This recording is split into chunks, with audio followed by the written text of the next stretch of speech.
Hello, আমি Anindita. Good morning, সবাইকে জানাই অনেক অনেক স্বাগত আমার চ্যানেল মেকিং ডায়েরিসে।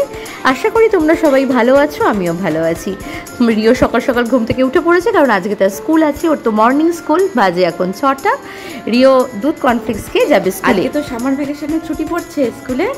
হ্যাঁ, তো তোমরা দেখো না, তোমার টিফিন বক্সটা কিন্তু পাল্টেছে, এটা ভেঙে গেছে, তো তাই তুমি ম্যামকে বলবে খুলে দেবে টিফিন বক্সটা, ঠিক আছে?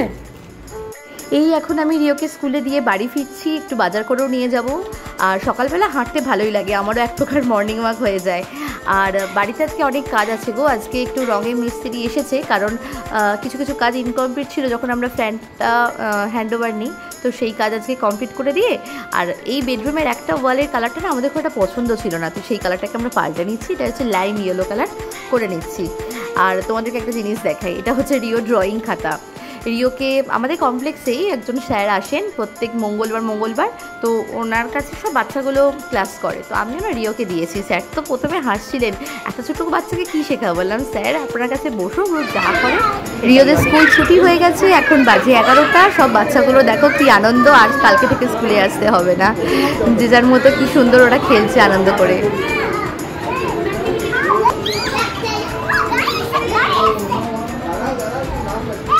নাম অরণ্য, নাম কি হয়েছে? পড়ে গেলি? ঠিক আছে, আবার উঠে পড়ে খেল। খেলতে গেলে পড়েই যায়, ওটা কোনো ব্যাপার না। আজকে ম্যাম হাতে কি এঁকে দিয়েছে দেখি, এটা কি? হ্যাঁ, happy face with love. Wow, রিওর তো খেলার আর শেষ হচ্ছে না, ওকে তাও জোর করে নিয়ে গেলাম, চল আজকে তোকে হেয়ার কাট করাবো। কার গরমও পড়ে গেছে, আর সব থেকে বড় কথা হয়েও উঠছিল না, কারণ এই স্কুল থেকে বাড়ি, আর চানের আগে না করলে মুশকিল, অন্য সময় তো করানো যায় না। তো যাই হোক, রিওবাবু একদম না কেঁদে, সব থেকে এটাই বড় প্লাস পয়েন্ট যে না কেঁদে ও বসে বসে চুলটা কেটেছে। ভালো, বোর্ডটা ভালো। লিফটে রিও একটা বেশ দারুণ সুন্দর বার্থডে গিফটের কিন্তু রিটার্ন পেয়েছে, সেটা হচ্ছে একটা চারা গাছ। আমি কিন্তু হাইলি অ্যাপ্রিসিয়েট করলাম রিওর বন্ধুর মা বাবাকে, কারণ এত সুন্দর একটা কনসেপ্ট ভাবার জন্য। আর রিওর ড্রয়িং খাতাটা শেষ হয়ে গেছিলো, তো এই ফেরার সময় ওকে একটা ড্রয়িং খাতা, কালার পেন্সিল আর একটা বোর্ড কিনে দিয়েছে, যার উপর রেখে ও ড্রয়িং করবে। ও ড্রয়িং করতে ভালোই বাসে, কিন্তু দেখো বাইরে যখন গরম 36 ডিগ্রি, তখন আমার ছেলের অবস্থাটা। ঢুকে খুব আরাম লেগেছে।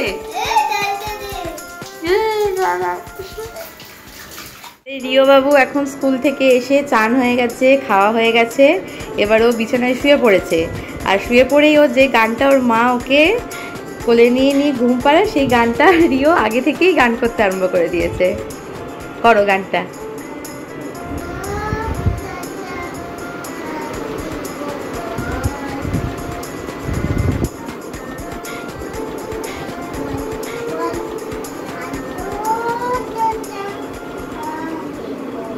বিকেলবেলা ঘুম থেকে উঠেই প্রথম দুষ্টুমি, এখন তো ম্যান্ডেটরি, দুষ্টুমিটা তখন করতেই হবে। সেটা হচ্ছে যে আমার নেল পালিশের শিশিগুলো হাতের কাছে পেয়েছে, ব্যাস অর্ধেক ঢেলে কৌটো, তো দেখো হাতের অবস্থাটা দেখো শুধু।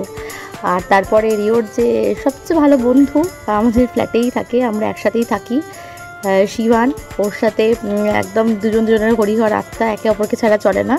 মারপিটও থাকে, আবার ভালোবাসাও থাকে। দুজনে দেখো সেম স্কুটি, সেম জলের বোতল, সেম জুতো জামা, এদের সব কিছু সেম হতে হয়। ভবিষ্যতে দেখা যায় গার্লফ্রেন্ডও না সেম হয়, জোকস অ্যাপার্ট। আর এদিকে আজকে রিওর পাপা অফিস থেকে ফেরার সময় রিওর জন্য একটা সাইকেল কিনে দিয়েছে। রিও দেখো ভীষণ খুশি। হ্যাঁ, কেন, কিসের কি মজা? হ্যাপি হ্যাপির মজা। কালকে আমরা কোথায় যাচ্ছি? দিদিয়া বাড়িতে।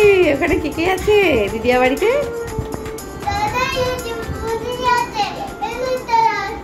দাদাই আছে, বুদ্ধিদি আছে, আর কে আছে? হ্যাঁ, কি হলো? এবার ভুলভাল কথা বলছিস। আজকের মতো ভিডিও আমি এখানেই শেষ করছি। দেখা হবে খুব শিগগিরই আমারই চ্যানেলে নতুন একটা ভিডিওতে। সবাই ভালো থেকো, সুস্থ থেকো, টাটা, গুড নাইট।